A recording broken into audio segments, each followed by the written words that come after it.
Hi, folks. This is Peter Boykin with Gay Conservatives of America, gaysfortrump.org. Go right with Peter Boykin. And folks, I worry about a red wave happening or not happening, but I also worry if it does.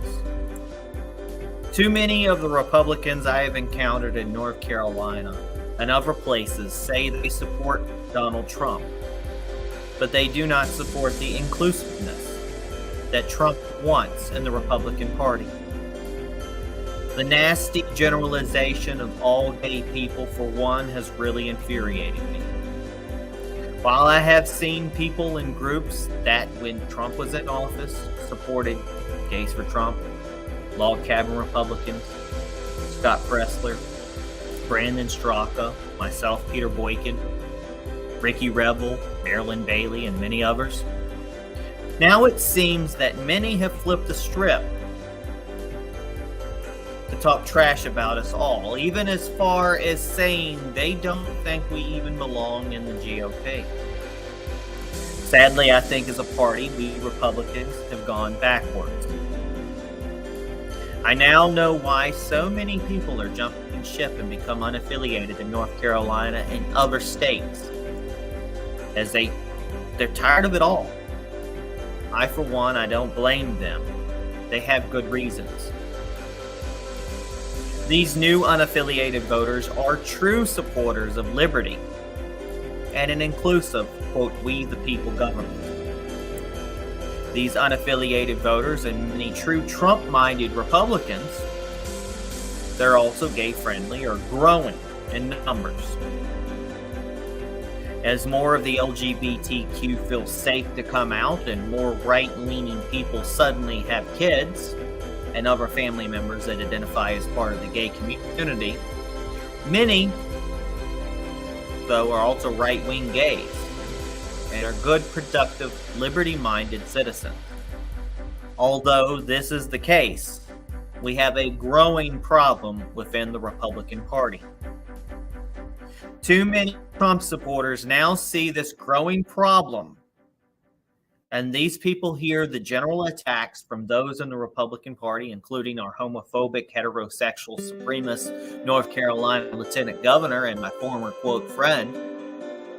Then to make it worse, the ones trying to take over our Republican Party that you might recognize as those that worked hard to secede, but barely get Madison Cawthorn primaried out, by trying to point him out as a possible homosexual. These homophobic right-wingers are working to take equal rights away from us gays. Just point to the massive amount of the Republican legislative branch that voted no on protecting both same-sex marriages and even interracial marriages in our country, if you need proof. It's sad how many followers and the activism you see that are following people that call for this.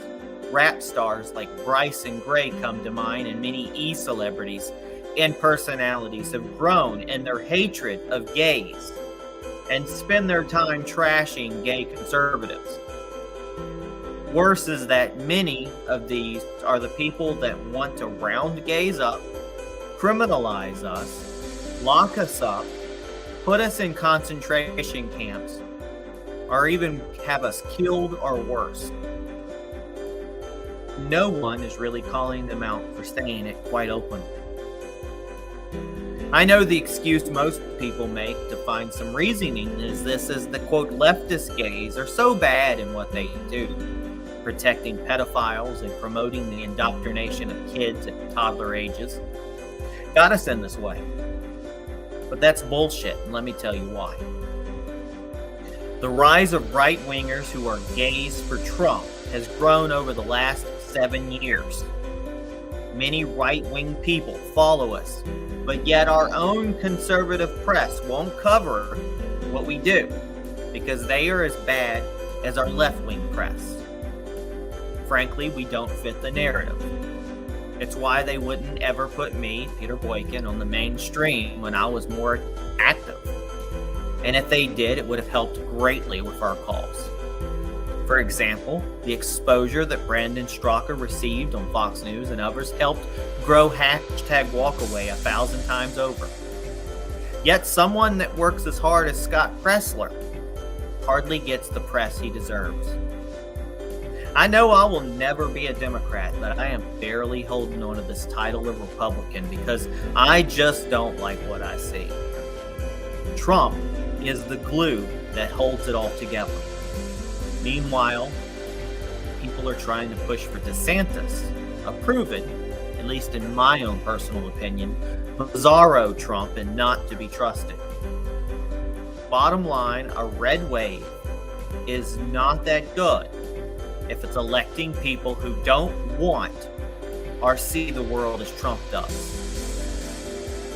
We have instead a grand growing mass of Republicans that do not protect the republic, but want to replace it with a theocracy run by religion. Now, I'm a religious guy, but this was never the intention of America. Our country was, I agree, a God-fearing nation, and the term God is in our founding documents, but no particular religion was indicated.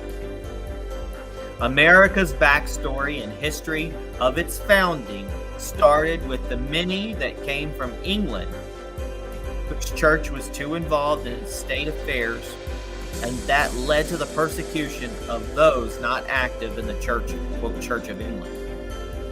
Many who came to America came for both the freedom of religion and the freedom from religion, or at least a freedom from religion running our government.